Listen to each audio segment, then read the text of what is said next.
All right, before you guys say anything, yes, I am addicted to getting new lasers, but I don't even know how many I have, to be honest with you. 15.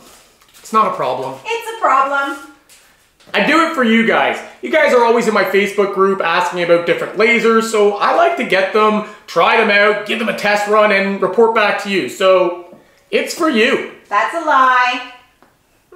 All right, so I know a lot of you have asked about the xTool S1. So I spent a few days setting it up, cutting, engraving, giving it a test go, and seeing what this machine is all about. xTool is on fire right now. A lot of people are interested in the brand, and I've actually got the P2 and the F1, and now I've got the S1, and I just wanted to really give it a good look. So I spent a few days cutting, engraving, and really putting the S1 to the test. And I think I'm a pretty good judge of lasers since I've used good lasers, bad lasers, great lasers, and absolutely terrible lasers. So let's see what this thing can do. So most people give their conclusion and their thoughts after the video. But I thought, you know what, since people literally have an attention span of about 8 seconds, you know, think bull riding, I figure I'm gonna give it to you right now. I was really impressed with the S1. It's super quiet, really accurate, it has nice quality engraves and clean cuts. I think it's a great starter or hobby machine for people on a budget. Fast enough? All right, I already know. I'm way past 8 seconds. You guys are gone. Doesn't even matter anymore.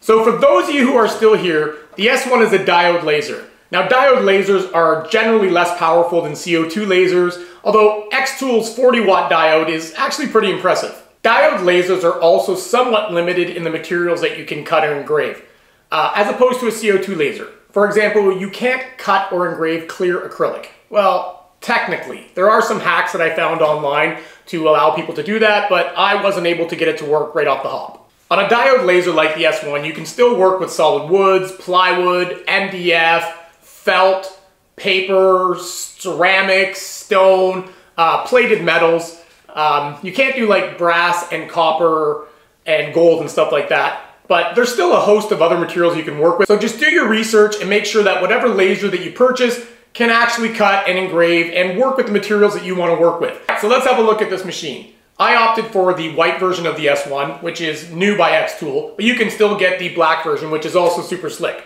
I got the 20 watt version. You can also get a 10 watt version or a 40 watt. But what's really cool about the S1 is you can actually swap out the laser heads. So that's really neat. So if you want to upgrade your power, you can just buy a new laser head. Now it is more expensive because a lot of the cost of a laser is tied up in the laser source. But if that's something that you want to do down the road, you can still keep this enclosure and then just simply upgrade the laser head. Because I just wanted to test this machine out, I got the 20 watt version. But if I was using it as my primary machine, I would likely get the 40 watt version. Now, technically speaking, a lower watt machine will give you a better engrave. It's got a finer beam, but I've seen the engrave quality of the S1 40 watt and it's fantastic as well. So I would have opted for the 40 watt version. You can also get the infrared laser head, which allows you to do metals such as gold, brass, and copper. Now, while you can't engrave it, you can mark it. So if you're looking to do jewelry or work with metals, then get the infrared head. I think I'm gonna get that infrared head. You don't need it. You can also get a bunch of accessories with the S1, like the rotary kit that allows you to do tumblers and other round crap. You can get the automatic conveyor system, which allows it to go pass through, and you can do bigger and longer things like big welcome signs, for example. But if you get those things, then you're going to need the riser base. So that essentially lifts the machine up and allows you to do bigger and larger things. Bigger is better. You can also get the smoke purifier, which I actually used for all the testing on this. I didn't vent it outside, and I've got to say the smoke, the fumes, it was at a real minimum. So I was quite impressed just with the smoke purifier alone. The smoke purifier actually works great. So the setup on the S1 was a breeze. Super easy. Comes with a handy dandy manual that's super easy to follow, but I didn't use it. Of course you didn't. I got it set up really quickly and I got to cutting. So I decided to cut my monogram file. That was my first cut. It's usually the first cut I do on every machine. That was the file that actually built my business. So I decided to do a little mini version of my monogram. And this is cut on 3mm basswood. The first thing I noticed while this was running was, holy crap, is this machine ever quiet? The second thing I noticed was, wow, is it ever clean? There is hardly any char. And that's a lot to do with the air assist on this machine. So then I went ahead and I made it bigger. I cut my monogram file. Now these I actually sell for $25 personalized, little shelf leaners, and they're actually what paid off my very first desktop laser in 2.5 weeks. While doing this cut, I was really impressed with the precision of the machine, and the beam was in perfect focus. I didn't have to focus it at all. The S1 takes care of that for me. It comes with an autofocus that depresses a probe pin on the material, then goes to the reset focus point, and that determines the thickness of your material and puts the laser head in perfect focus for you. This same probe is also what's used to map out curved surfaces, where the head of the laser will actually go up and down, and you can engrave things like bowls or wooden spoons or pretty much anything with a curved surface. So over the course of a week, I really dug in and just engraved and cut a bunch of different materials on this machine. I did 3mm basswood, and again, I was super impressed with how clean the cuts are. I made a little sun catcher with some orange acrylics, again keeping in mind that we can only do darker acrylics on the S1 because it's a diode.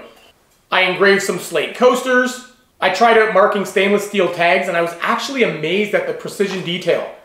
You can only mark coated or plated metal, so if you want to do things like copper, brass, or gold, you need the infrared attachment. I engraved some wood, and I was really impressed with how smooth the engrave turned out. I cut and engraved some leatherette. I even tried my luck at something I never do, trying a photo engrave. It was okay, but this isn't something I ever do, so I don't have a lot of experience with it, so my settings probably needed to be adjusted. Let's talk quickly about the software you use to run the S1, or any xTool product really.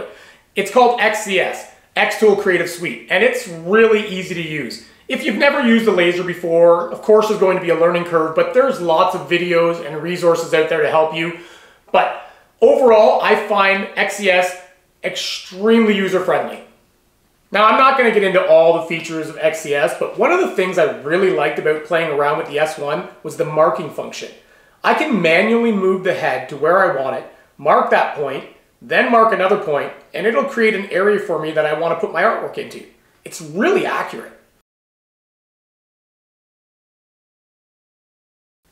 You can also just use the frame function.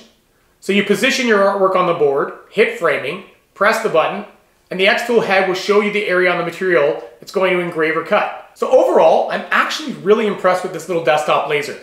The engrave and cut quality is very good. It's super quiet. The machine has lots of great safety features like being enclosed, and why people are still buying lasers that aren't enclosed, I don't know. But you don't need to wear safety glasses because the lid is tinted. It has a flame detection system that will stop the laser in the event of a fire. It has tilt detection, so if the machine's ever tilted or bumped, it'll stop. It's got an emergency stop on the side.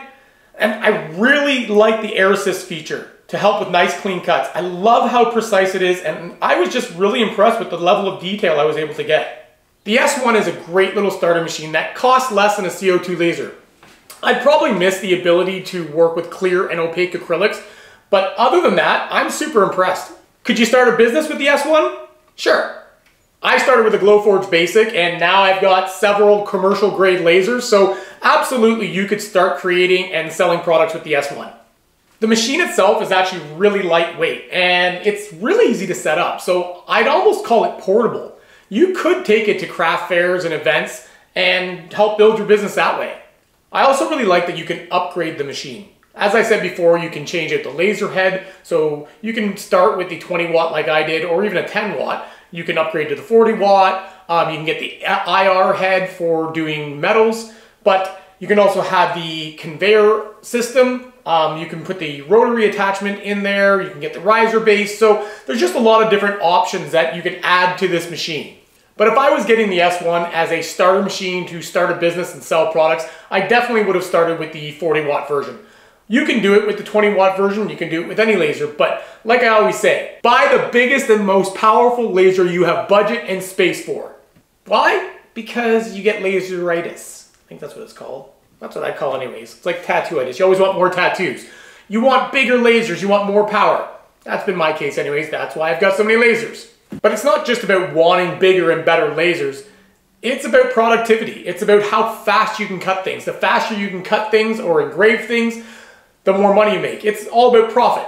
So if you are looking at the S1 as a starter machine to start selling product, I would go with the 40 watt. Is it going to compete with the big boys? Of course not. But as a starting point to get you lasering with a small learning curve, this is a great option.